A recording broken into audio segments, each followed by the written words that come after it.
I was clinically dead for 15 minutes.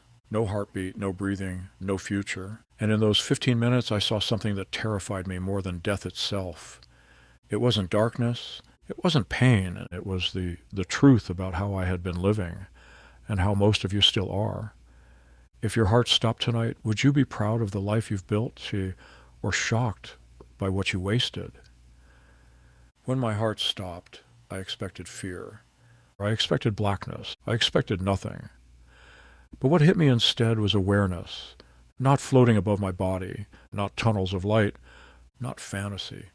Clarity, the kind that strips away every excuse you've ever made.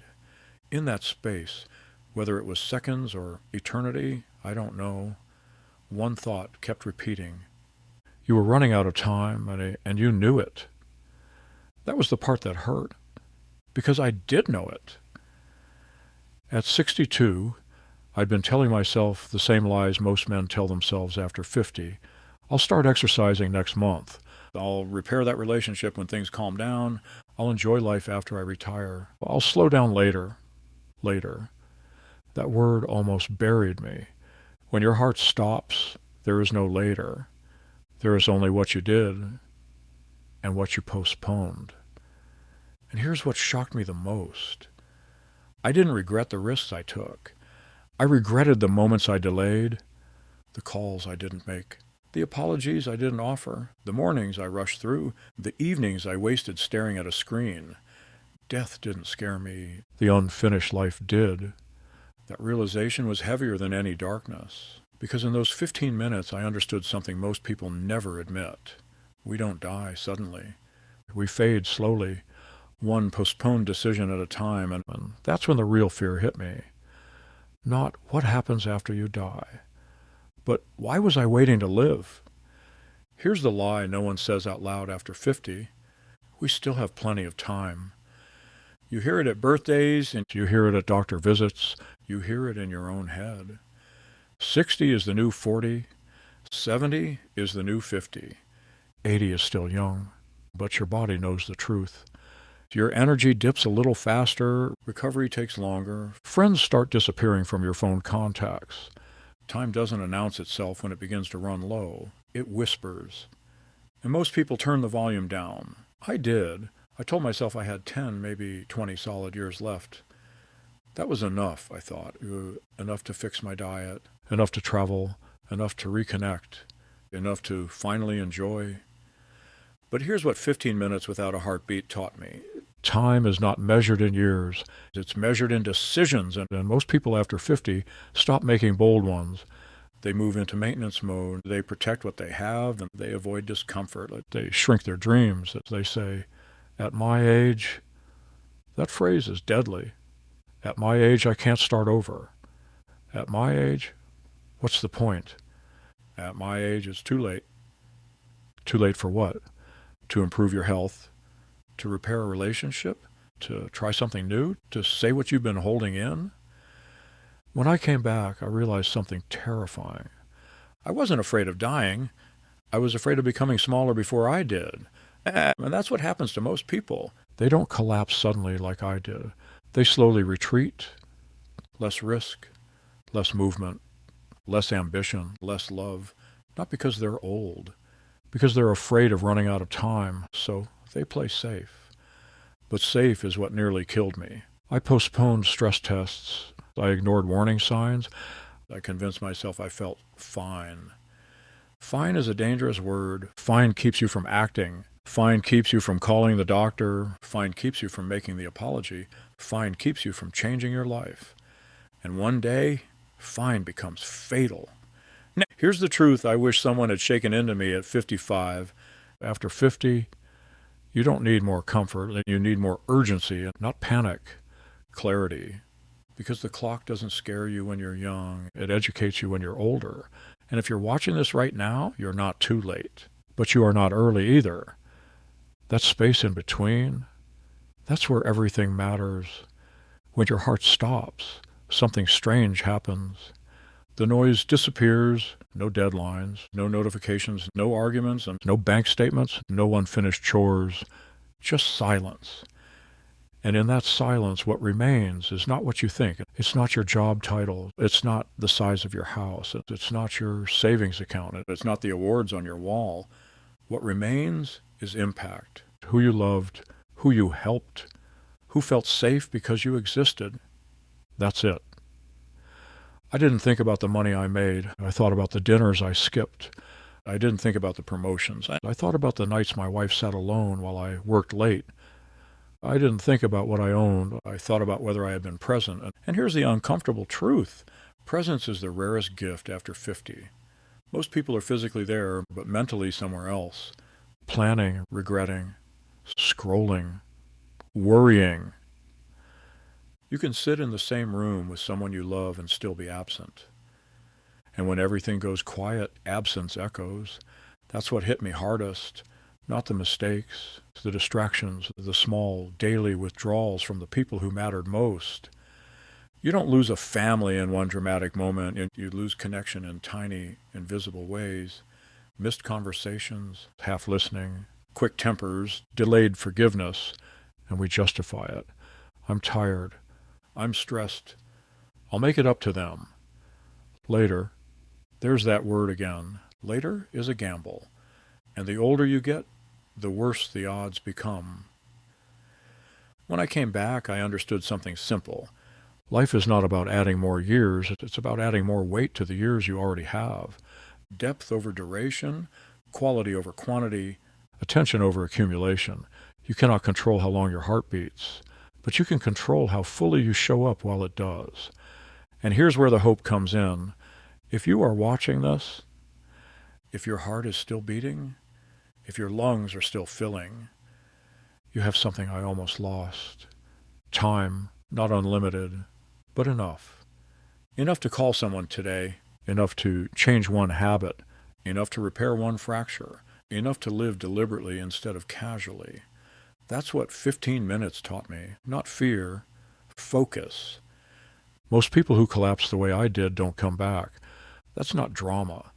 That's statistics. Cardiac arrest outside a hospital.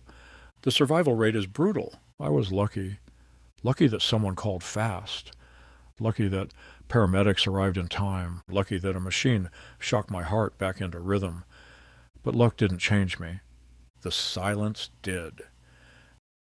When I woke up in that hospital bed, everything looked the same. White ceiling, beeping monitor, plastic bracelet around my wrist. But I wasn't the same. Because I knew something most people never experience. I had crossed a line, and I had been sent back. Not for comfort, for correction. You don't get 15 minutes on the other side and return unchanged. You come back with a question burning in your chest. Why me? Why was I given more time when others weren't? That question can crush a man, or it can rebuild him. I chose the second. And here's what most people misunderstand about second chances. They don't arrive with fireworks. So they arrive quietly in small decisions, the first phone call you make, the first unhealthy habit you drop, the first honest conversation you stop avoiding. Second chances are not dramatic. They are deliberate. The morning after I got home, I walked slower.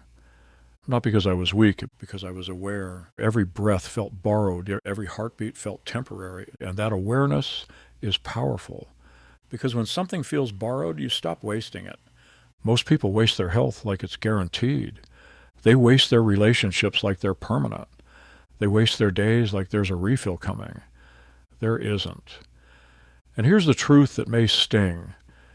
You may not get 15 minutes. You may not get a warning. You may not get a hospital bed and a second sunrise. For many people, it's one moment. And that's it. That's why this matters. You don't have to die to wake up. But you do have to decide. That's the part no one talks about. After 50, after 60, after 70, change feels harder. Not because you can't, because you think you shouldn't. You think reinvention belongs to the young. It doesn't. Awareness belongs to the experienced. And I had never been more aware than the day I came home alive. So I made 3 immediate changes. Not huge ones, not dramatic ones, clear ones. I stopped postponing medical appointments. I stopped saying, we'll talk later. And I stopped living like my best days were behind me, because they weren't. They were waiting on my decision. And here's the hopeful part. Listen closely. If you are watching this, you are already ahead of where I was. Your heart is still beating without machines. That you haven't collapsed. You haven't flatlined. You are not in recovery. You are in opportunity. Second chances are powerful, but first chances are even better. When I came home from the hospital, I didn't feel heroic. I felt exposed, like I had been given a preview of something I wasn't ready for. And I knew this. If I went back to living the same way, those 15 minutes meant nothing. So I made changes, not dramatic, not flashy, but non-negotiable. The first change was simple. I stopped pretending I was fine. I booked the follow-ups. I asked the uncomfortable questions. I admitted I had ignored warning signs. Most men after 50 don't want to look fragile, so they avoid doctors, they minimize symptoms, they say, "It's nothing." That nearly became everything for me. Health is not weakness. Ignoring it is. The second change was harder. I repaired conversations I had delayed. There was a call I had been avoiding for years, old tension, old pride, old silence. 15 minutes without oxygen does something to your ego. It shrinks it. So I made the call, not because I was suddenly brave, because I realized regret weighs more than awkwardness, and the weight of unfinished relationships is heavier than most people admit. The third change surprised me. I slowed down, not in ambition, in awareness. I stopped rushing through mornings like they were obstacles. I stopped eating while distracted. I stopped treating time like it was disposable. After you feel your heart stop, every heartbeat feels earned. You notice it, and when you notice it, you protect it. The fourth change was quiet but powerful. I stopped speaking about my future like it was guaranteed. Instead of saying, "One day I started saying, let's travel, let's plan it. Visit, let's go. Conversation, let's have it now. Hope without action is fantasy. Hope with action is life." And here's the fifth change, the most important one. I stopped living like my best chapter was behind me. That mindset kills more seniors than disease. I'm too old. My time passed. I had my run. No, if you're breathing, you're still writing. Age does not cancel purpose. It sharpens it. You see clearer. You love deeper. You tolerate less nonsense. But only if you choose to engage. Here's what I discovered. You don't need a new life after a second chance. You need a more honest one, more intentional, more present, more direct. Most people wait for tragedy to give them clarity. You don't have to. You can borrow mine. That's why I'm speaking, because 15 minutes taught me something powerful. Death doesn't ask if you're ready, but life does. Every morning. There's one question I couldn't avoid when I came back. It wasn't, what did I see? It wasn't, what happens after we die? It was simpler, harder, more uncomfortable. If tonight was your last night, would today have been enough? Not perfect. Enough. Enough presence, enough courage, enough honesty, enough love. Most people live like they're building toward a future version of themselves. I'll be better next year. I'll finally change after this project. I'll focus on what matters once things settle. But life doesn't settle. It moves, and it moves fast. When I lay on that hospital bed, I didn't review decades. I reviewed moments, small ones. A dinner I cut short. A conversation I rushed. A risk I postponed. A hug I delayed. Life is not made of years. It's made of moments you either show up for or miss. That's the part no one teaches you after 50. The scoreboard isn't money. It isn't achievements. It isn't how busy you were. It's whether you were there fully. If your heart stopped tonight, would the people you love say, "He showed up"? Or would they say,